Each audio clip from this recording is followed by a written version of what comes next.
Hello and welcome to Prophecy 101. I'm your host, Kendall Shoulders, and today we'll be talking about End Times Part 2, Ruth and the Grain Harvest Prophecy. If you haven't had the opportunity to look at End Times Part 1, please go back and study that so that you can get the foundation of what we're going to be talking about today. So to begin the reading in Ruth, I'll start in Ruth 1 verse 1, and I'll read about 5 verses and then we'll start our discussion. It said, "Now it came to pass in the days when the judges ruled that there was a famine in the land, and a certain man of Bethlehem, Judah, went to sojourn in the country of Moab, he and his wife and his 2 sons. And the name of the man was Elimelech, and the name of his wife Naomi, and the name of his 2 sons Mahlon and Chilion, Ephraites of Bethlehem, Judah. And they came into the country of Moab and continued there. And Elimelech, Naomi's husband, died, and she was left and her 2 sons. And they took them wives of the women of Moab.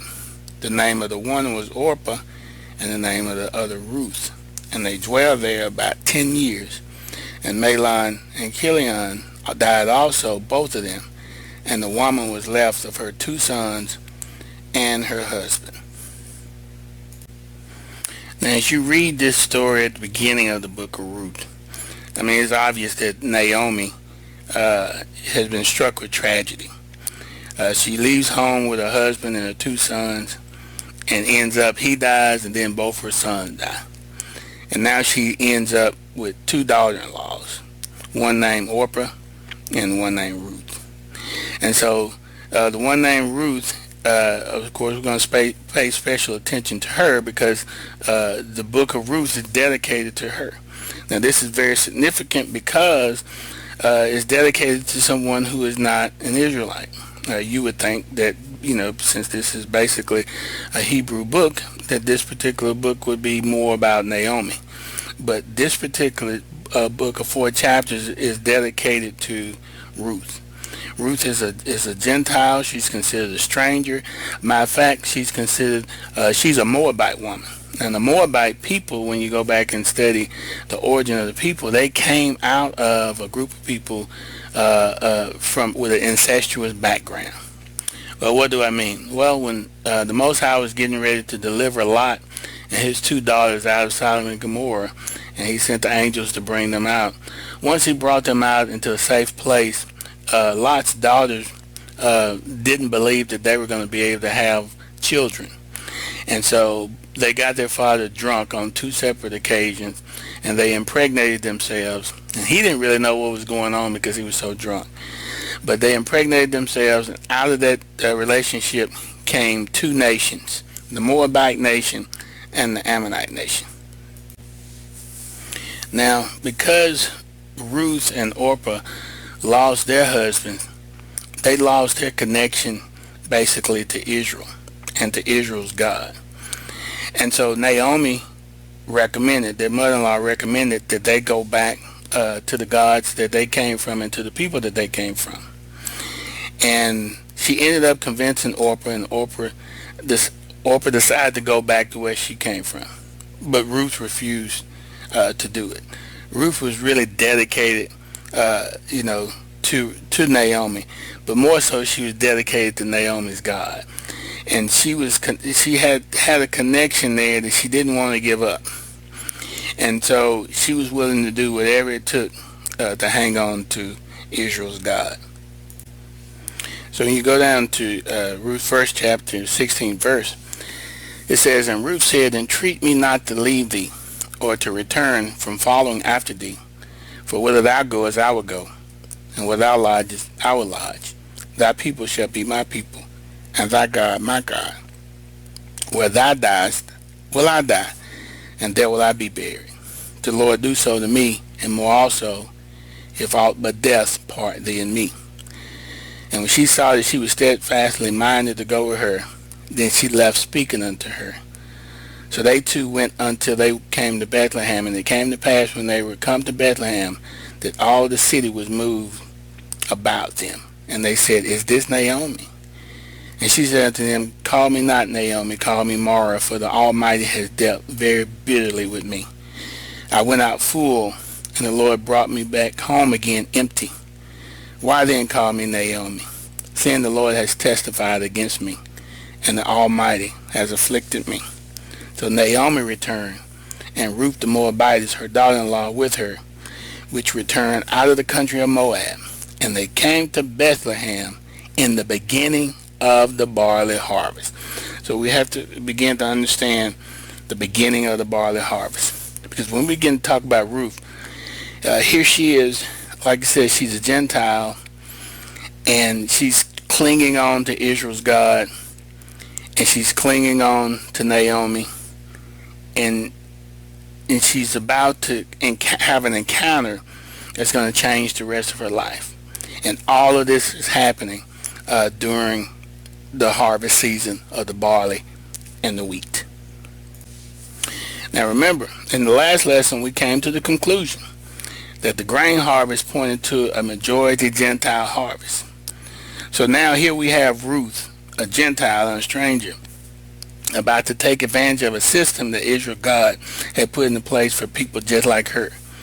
She understood that it was harvest season, and she understood it was legal for her as a stranger to go to the corners of the field also and pick up the gleanings of the field. She ends up in a field that belongs to a man called Boaz. Now Boaz just so happens to be a kinsman of Naomi's husband that died. He realizes that this Gentile woman is Naomi's daughter-in-law, and she has no legal obligation to take care of her mother-in-law.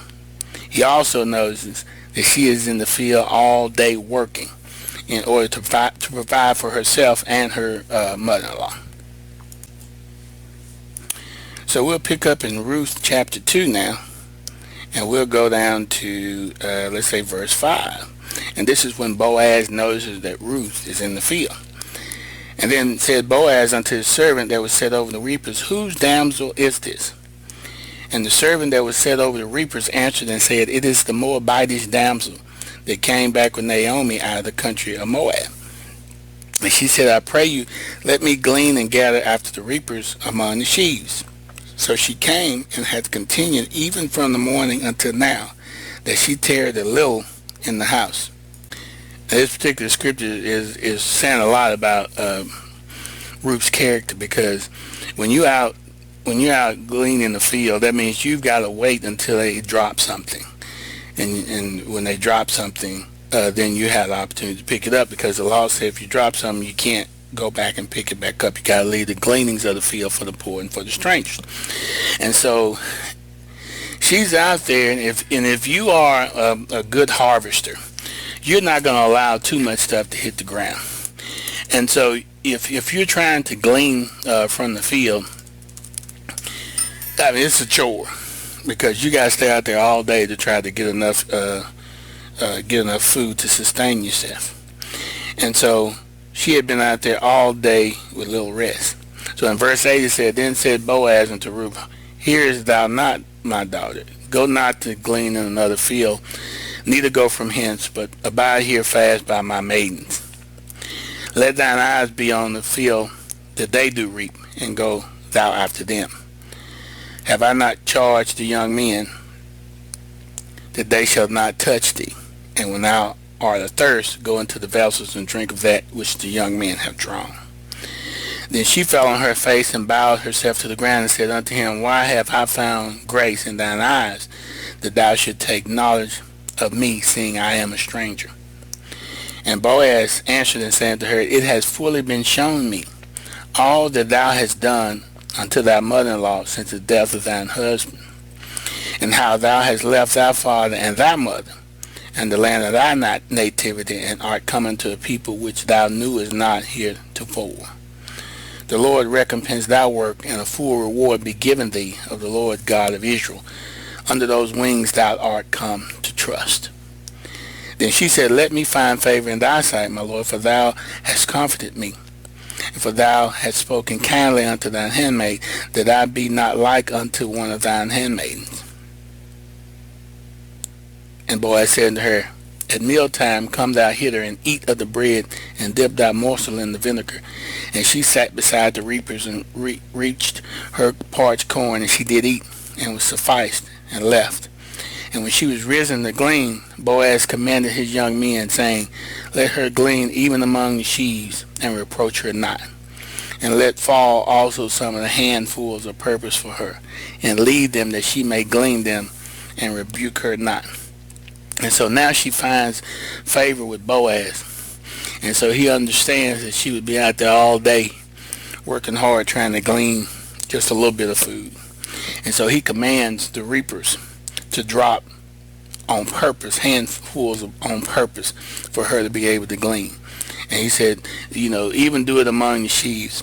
And he said, don't even rebuke her when she does it. And so he commands them to allow her basically to get as much as she needed. And when you skip down to verse 23, it says, So she kept fast by the maidens of Boaz to glean unto the end of barley harvest and of wheat harvest, and dwelt with her mother-in-law. Now she finds favor with Boaz. So let's give a little background about Boaz too. And one of the reasons that he was so compassionate with Ruth is because you have to go back and look at Boaz's heritage. And so when you go back and look at who his mother was and who his father's name was Salmon. Well, Salmon ended up marrying a young woman named Rahab. If you remember, Rahab was the one who helped the spies when the children of Israel were coming into the promised land, and they had to go by Jericho. And Rahab the harlot had a corner house on the wall. And she helped the two spies out, and they promised her that when they came to destroy the city of Jericho, that her and her whole family would be all right. And so when they came, children of Israel came, and they walked around the walls of Jericho, and the walls ended up coming down. The family that they saved out of Jericho was Rahab and her family. Salmon ended up marrying Rahab, and Salmon and Rahab ended up having a son named Boaz. So Boaz had an understanding of how it was for a woman to be a stranger in the land of Israel, because his mother was a stranger in the land of Israel, and he had a certain compassion for Ruth, because Ruth had the same heart that his mother had. That also, although she was an outsider, and also although she, didn't really belong in Israel, at the same time she had an affinity not only for the Israelites, but she had an affinity for the Israelite God. And so when she had an affinity for the Israelite God, the Most High made a way for them to get connected back into the system again. And he always does this right around the spring harvest, when he begins to talk about the Gentile. When you go back and look at Rahab, and you look at when the walls of Jericho came down, then you begin to understand that this was right before they crossed into the promised land. And they crossed into the promised land when they put the Ark of the Covenant down into the waters of the Jordan. And the Jordan River, the waters ended up spreading apart, and the children of Israel went across, and they went into the promised land. And when they went into the promised land, it was on Passover that they went over. And so if they went in on Passover, that means, guess what? It was the barley harvest and beginning of the wheat harvest.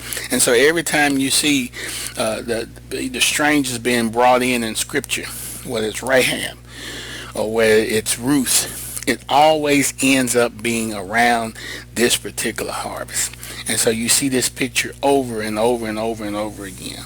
And so even when we get to the New Testament, and the young lady comes to Yeshua, and she asked him for bread, and he said, is it meat for me to give the bread, children's bread, to the dogs?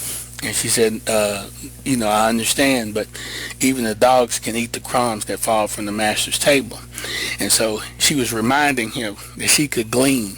If she had faith, she should be able to glean the corners of the field and glean the things that fall to the ground.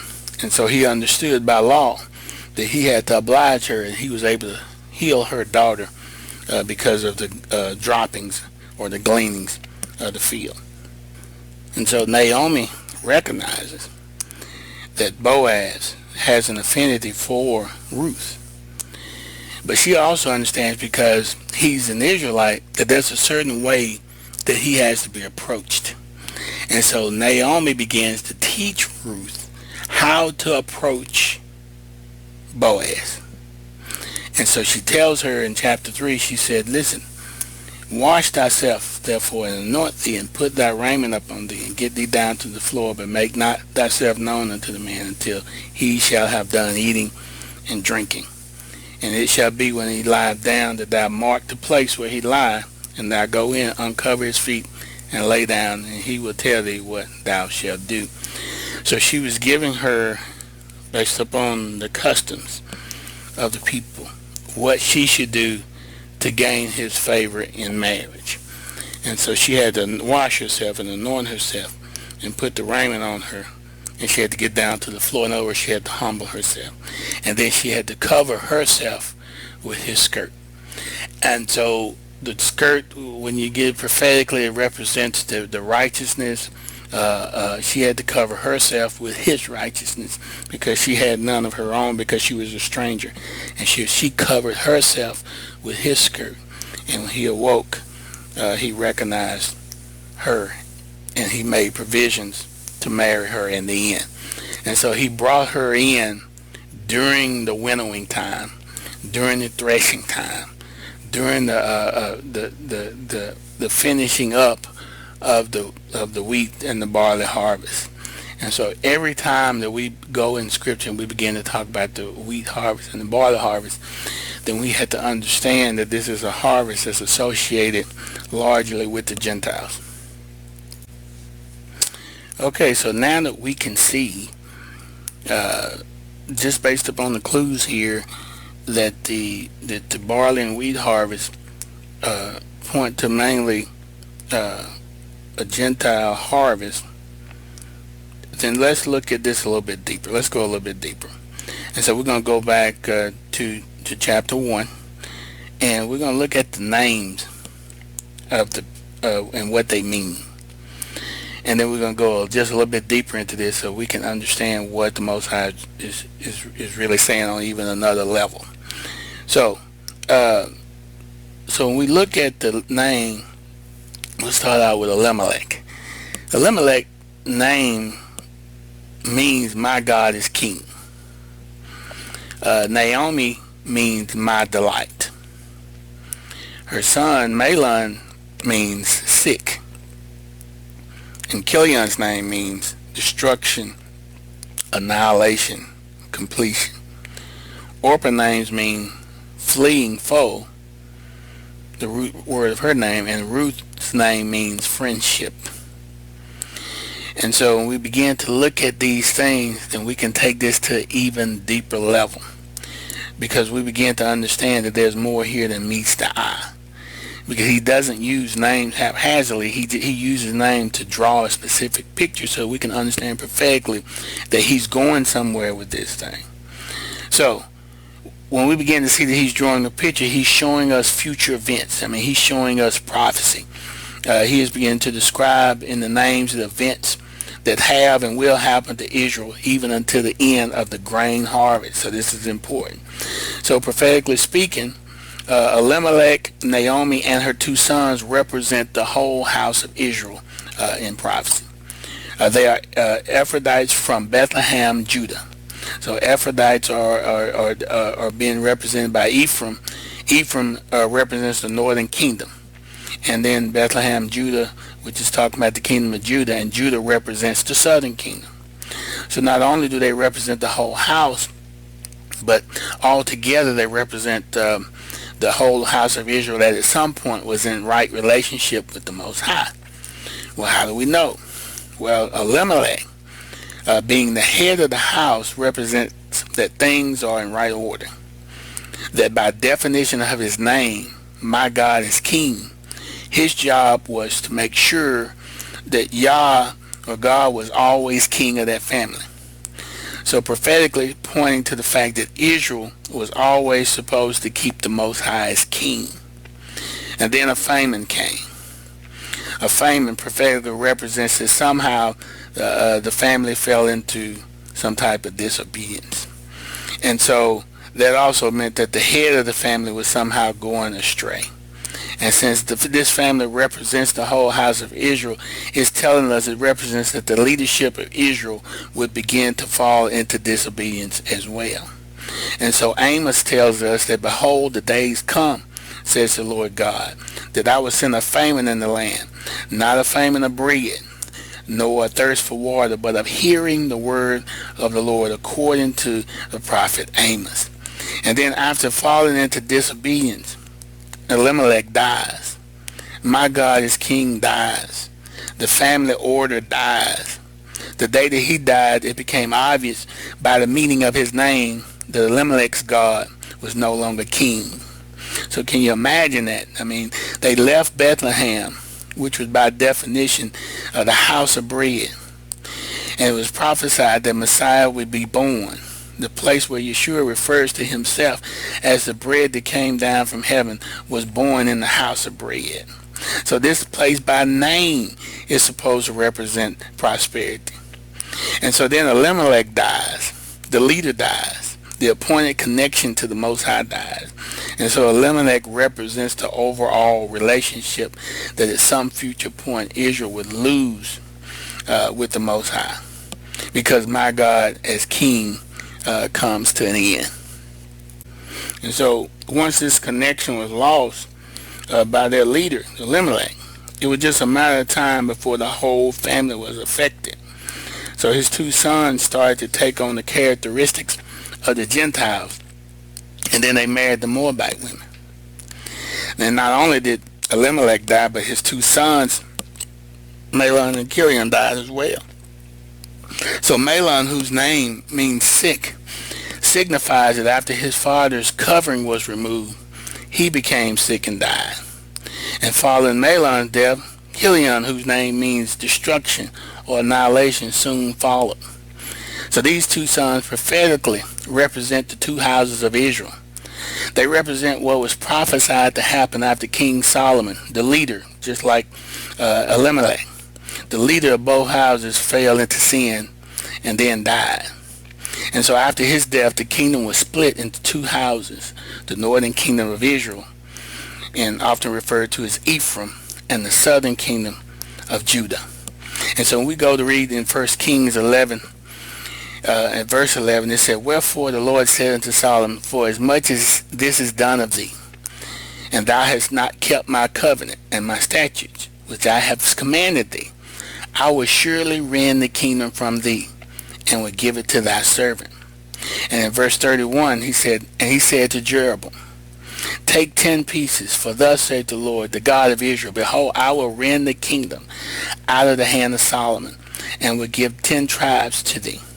But he shall have 1 tribe for my servant David's sake, and for Jerusalem's sake, the city which I have chosen out of all the tribes of Israel.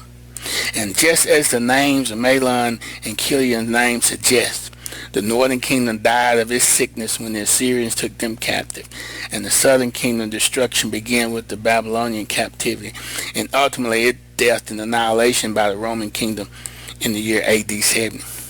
Jeremiah in chapter 3, 7 through 9, he said, and I said, after she had done all these things, talking about Israel, turn thou unto me, but she returned not. And her treacherous sister Judah saw it. And I saw, when for all the causes whereby backsliding Israel committed adultery, I had put her away, and given her a bill of divorce. Yet her treacherous sister Judah feared not, but went and played the harlot also. And it came through the likeness of her whoredom that she defiled the land, and committed adultery with stones and with stocks. So as you can see, Elimelech and Naomi and Mahlon and Chilion represents the entire house of Israel. And so when Elimelech died, when my God as king died, they left Naomi uncovered as his bride. And so not only was she uncovered, but then sickness hit, and both her sons ended up dying, which represents the northern and the southern kingdom.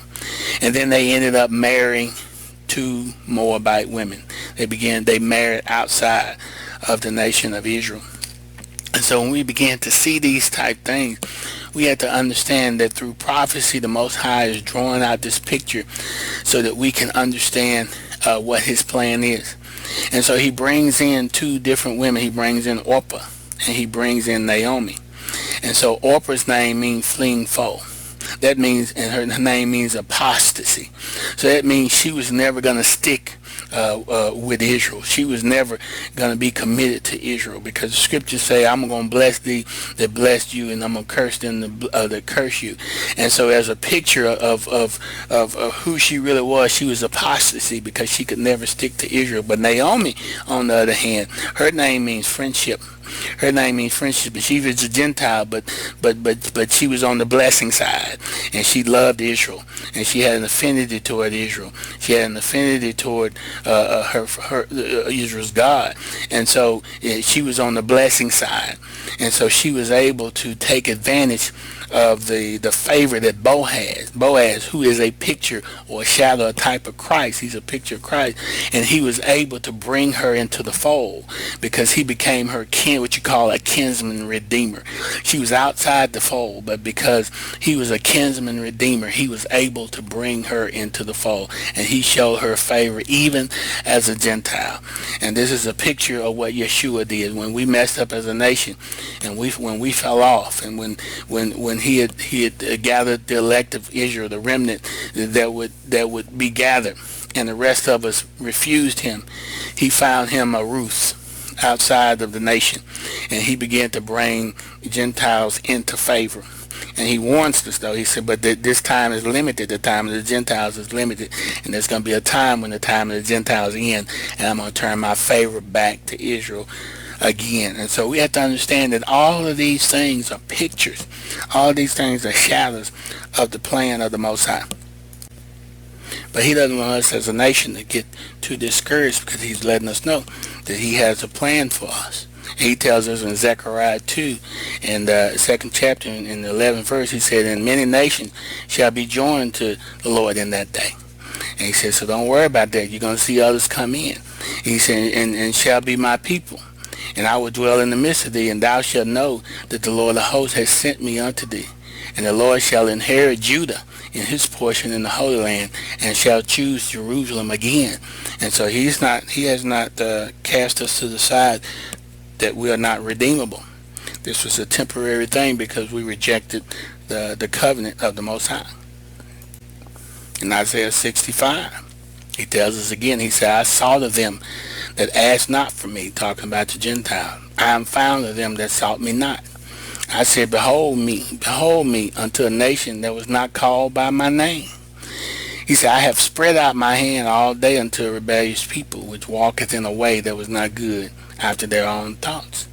And so he tells us right there in Isaiah 65, verse 1, that he had to bring in a nation that wasn't even seeking after him. And he said, I am found of them that sought me not. And behold me unto a nation that was not called by my name. And then there's something else that we should look at prophetically.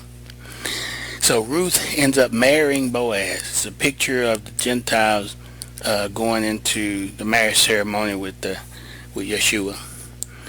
And so they end up having a son. And so everyone celebrated, because it was also, because Boaz was a kinsman, it was also as if Naomi had a son again. And they call his name Obed. And it said that he is the father of Jesse, the father of David. And so out of friendship, the friendship of Ruth, because her name means friendship, then came kings out of her, because King David was her grandson. And so King David ruled over the whole house of Israel. This is a prophetic picture of Yeshua coming back and ruling the whole house of Israel. And so when we begin to look back in the lineage of Christ, and we see David as one of his ancestors, then we also have to acknowledge that Ruth was also one of his ancestors. Then we go back a little bit further, we also had to acknowledge that Rahab the harlot was one of his ancestors. And so he reached all the way back on that cross, all the way back to every one of his ancestors, and redeemed them by the blood. Now, it's an awesome picture when you look at it. But also when you look at Orpah, when you see her go back home, Other writings suggest that when Orpah went back home, she got involved with the Nephilim, if you want to call it that, the fallen angels or the offspring of the fallen angels. And the other writings suggest that she was the mother of 4 Philistine giants, one of them being Goliath. And so you see the offspring of Orpah meeting up with the offspring of Ruth somewhere down the line when David ended up fighting Goliath. And not only Goliath, but the scriptures say that David and his mighty men ended up killing 5 giants. And when they killed those 5 giants, it was an epic battle between the 2 seeds, the 2 lines, the one coming out of Orpah and the one coming out of Ruth. And these 2 peoples end up fighting each other. And the scripture said David and his mighty men ended up slaying 5 giants in total. You can read that in 1 Chronicles 20th chapter, 3rd through the 8th verse. They end up killing 5 giants in all. And so the scriptures also say when they killed all 5 giants, Satan himself rose up against David. And so we can say prophetically then, on down the road, that this is going to happen again, the battle of the seeds. That, according to the book of Revelation, in the book of Revelation 9:13 through 15, these angels will be loose once again, and they will begin to go unto the daughters of men, according to the book of Daniel, and they will have offspring. And so the offspring of this seed will once again come against the seed of the Most High, and there will be another great battle. But we all know how that battle ends. So when we begin to study end time prophecy, understand that nothing's going to happen that hadn't already happened before. The giants were slain back then by David, and the giants will be slain again by Yeshua and his army. And so, when we look at these things, we have to look at it from a big picture, and everything lines up when we begin to look at point by point. So the book of Ruth is an awesome book, and I was trying not to get bogged down into a lot of the detail by detail because it's so rich that line by line you could go in and prophetically show